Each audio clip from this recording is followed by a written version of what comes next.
Hey guys, it's Bonnie from Archer and Olive, and today we're going to be working with one of my favorite pins for doodling. It's called the Tombow Fudenosuke pin. So this pin has a hard tip and it also has the option of having a softer tip.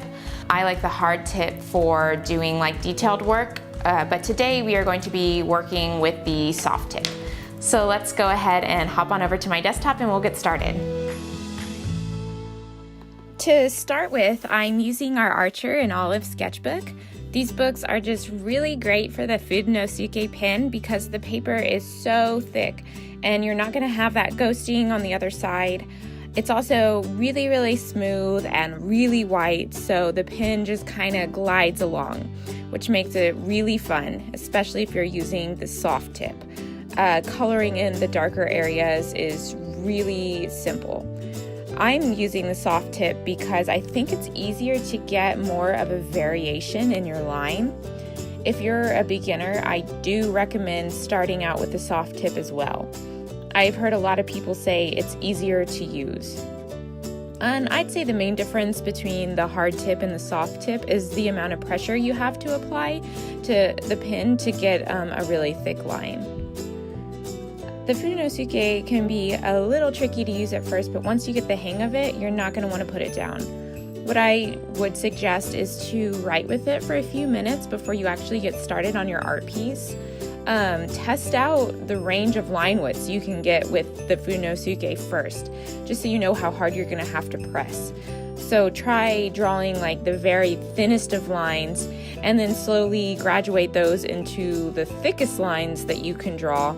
And that's going to give you a good feel for how hard you need to press to get the line you want before you actually get started on your art piece. And so because the variation in the stroke, a lot of people like to use the Fudenosuke pen for calligraphy and lettering, which it is like really great for, but it's also really good for drawing florals or any object where you need a lot of line variation. When you're using just a regular felt tip pen, your line's going to be one width. Because the Fudenosuke pen is like a brush marker, you get a lot of variation with just one stroke. So your drawing's going to go a lot quicker and it's going to look a lot smoother too. Now, of course, the harder you press down, the thicker your line's going to be, and the lighter you press, the thinner it's going to be. So when you're pressing down, I don't recommend pressing directly on that tip. Like at a 90-degree angle with the paper. I do not recommend doing that because you could damage that fine tip and then you're not going to be able to get the finer lines. Really what you want to do is kind of hold the pen at a 45-degree angle to your page, so you're kind of drawing with the side of the tip instead of with the point. The only time you're going to go to that point is if you're doing like tiny little details and trying to get a really thin line. Drawing with the side of the tip is going to give you that nice thick line. So if you're drawing a stem, what you want to do is start off drawing a thinner line on top. So you're going to press the pen very lightly to the page. And then as you get to the bottom of the stem, you're going to press a little bit harder for a little bit of a thicker line. Just because if you've ever looked at a leaf or a flower, you'll notice that the base of the stem is always a little bit thicker at the end.